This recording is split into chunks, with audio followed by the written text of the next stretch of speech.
A jurisprudência brasileira tem flutuado a respeito da questão da possibilidade ou impossibilidade de se inscrever ou manter o nome do devedor em cadastros de inadimplentes de órgãos de proteção ao crédito e de plataformas digitais de cobrança quando a dívida estiver prescrita. Há, de um lado, decisões no sentido de que não é possível, uma vez que a dívida esteja prescrita, utilizá-la para negativar o nome do devedor em plataformas como a Serasa e outras similares e exigir extrajudicialmente o seu pagamento. Essa corrente se fundamenta, em suma, no argumento de que a prescrição da dívida a torna inexigível, o que impede o credor não só de pleitear o seu pagamento na esfera judicial, como também obsta a sua cobrança extrajudicial. Dívida prescrita, assim, constitui mera obrigação natural que só poderá ser satisfeita por ato voluntário do devedor. Portanto, para essa corrente, a inclusão do devedor em cadastro negativo ou a cobrança de dívida prescrita por vias extrajudiciais que constrangem o devedor ao pagamento, como as plataformas Serasa Limpa Nome, Acordo Certo e outras similares, é medida abusiva e dá ensejo, inclusive, a indenização por danos morais em razão do constrangimento imposto ao devedor de exigir dele o pagamento de uma dívida já prescrita. As decisões nesse sentido frequentemente arrolam como embasamento legal os artigos 206, parágrafo 5º, inciso 1º do Código Civil e 43, parágrafo 1º do Código de Defesa do Consumidor, interpretados em seu conjunto, interpretados contextualmente e de forma conjunta. De outro lado,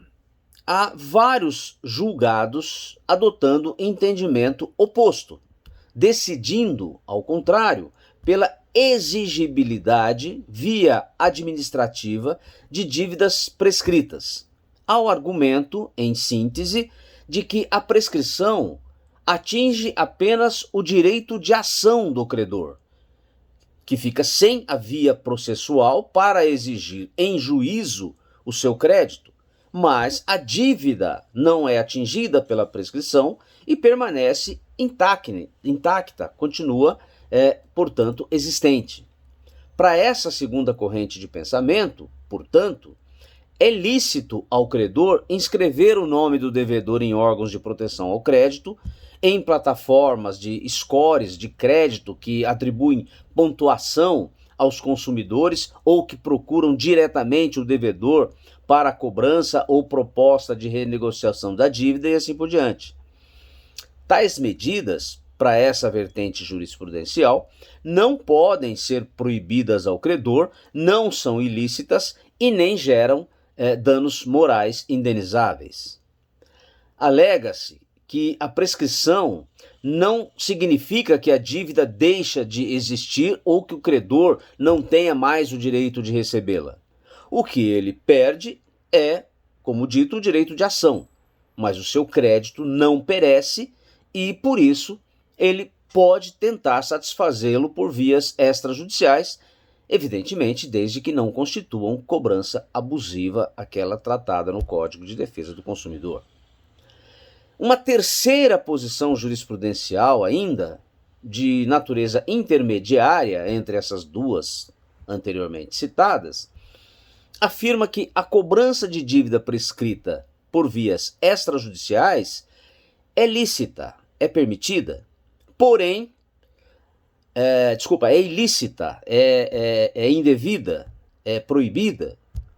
mas a sua simples inscrição ou manutenção em plataformas de proteção ao crédito por si só não é ilícita e nem configura dano moral, salvo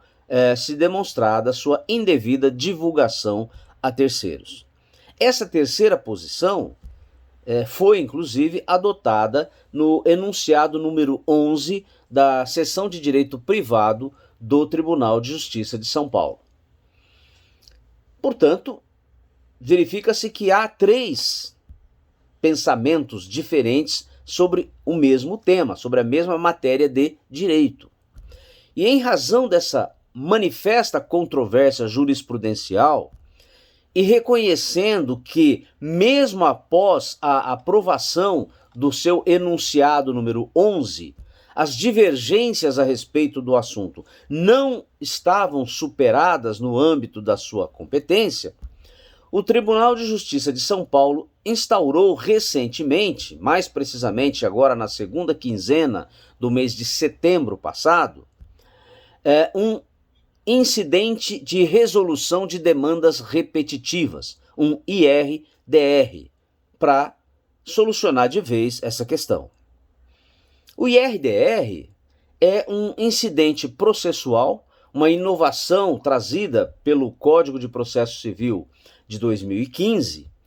que constitui um instrumento destinado à uniformização de entendimento jurisprudencial quando há vários processos repetidos, e daí o termo demandas repetitivas, né, que tenham por objeto controvérsias sobre matéria exclusivamente de direito. Serve, portanto, para unificar, no âmbito do tribunal onde é instaurado o IRDR, um entendimento sobre a matéria unicamente de direito controvertida.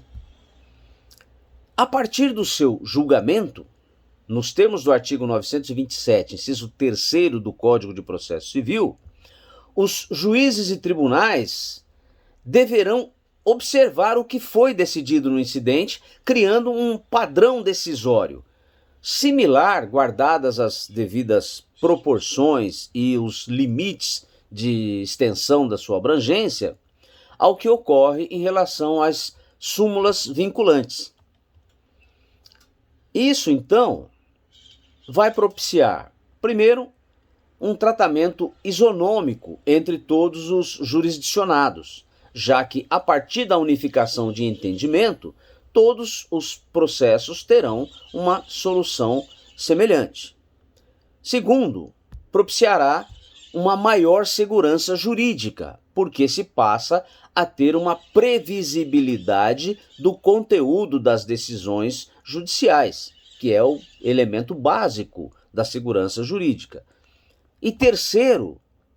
propicia um desafogo no volume de processos no Poder Judiciário, já que a tendência é uma redução, inclusive a curto prazo, de demandas judiciais sobre aquele tema, já que se conhece de antemão a posição do judiciário a seu respeito. Assim, é de se aguardar ansiosamente o julgamento desse incidente, desse IRDR, para que se possa ter uma posição consolidada e definitiva da jurisprudência do Tribunal de Justiça de São Paulo sobre essa questão da exigibilidade ou inexigibilidade da dívida prescrita